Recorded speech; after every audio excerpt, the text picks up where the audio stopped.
Indonesia के बाली में अंतर्राष्ट्रीय गीता जयंती महोत्सव का आगाज।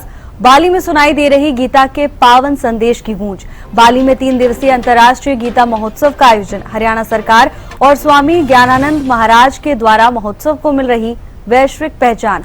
अब तक Mauritius, London, Canada, Australia, Sri Lanka और यूके में हो चुके हैं आयोजन।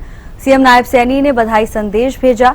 बाली में महोत्सव के आयोजन को लेकर सीएम ने बधाई दी। संस्कृति एवं पर्यटन मंत्री अरविंद शर्मा कार्यक्रम में उपस्थित रहे। सूचना जनसंपर्क एवं भाषा विभाग के सचिव अमित अग्रवाल भी मौजूद रहे।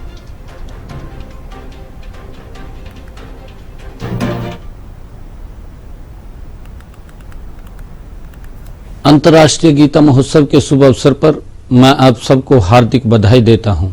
मैं ईश्वर से प्रार्थना करता हूं कि वह आपके जीवन को ज्ञान के आलोक से जगमगाए और आपकी जीवन यात्रा सुख शांति से परिपूर्ण हो।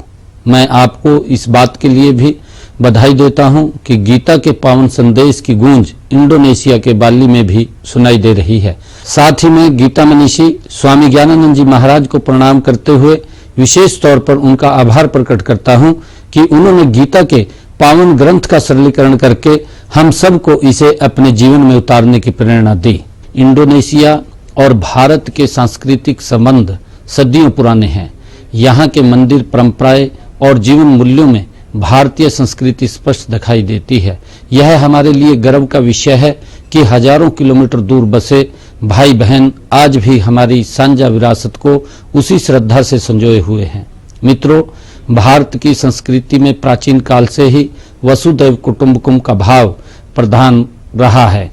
इसी महान राष्ट्र में हरियाणा के धर्म क्षेत्र कुरुक्षेत्र में भगवान श्री कृष्ण ने अर्जुन को कर्मयोग का दिव्य संदेश दिया था। इससे आज भी पूरा संसार प्रेरणा प्राप्त कर रहा है। हम चाहते हैं कि गीता का यह दिव्य ज्ञान विश्व के हर कोने में हर पीढ़ी तक निरंतर प्रभावित होता रहे। हमारे ओजस्वी और कर्मयोगी प्रधानमंत्री श्री नरेंद्र मोदी जी की प्रेरणा से हमने हर वर्ष गीता की जन्मस्थली कुरुक्षेत्र में मनाए जाने वाले गीता जयंती समारोह को अंतर्राष्ट्रीय स्तर पर मनाना शुरू किया है।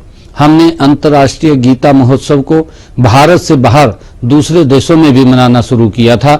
मुझे खुशी है कि अंतर्राष्ट्रीय गीता महोत्सव Mauritius, London, Canada, Australia, Sri Lanka और यूके में मनाया जा चुका है। इसी श्रृंखला में बाली में 3 दिवसीय अंतर्राष्ट्रीय गीता महोत्सव का आयोजन किया जा रहा है। इसी के साथ अंतर्राष्ट्रीय गीता महोत्सव के आयोजन में भागीदारी के लिए मैं इंडोनेशिया वासियों का आभार प्रकट करता हूं। साथ ही आह्वान करता हूं कि गीता के इस दिव्य ज्ञान को अपने आचरण में उतारने का प्रयास करें। धन्यवाद।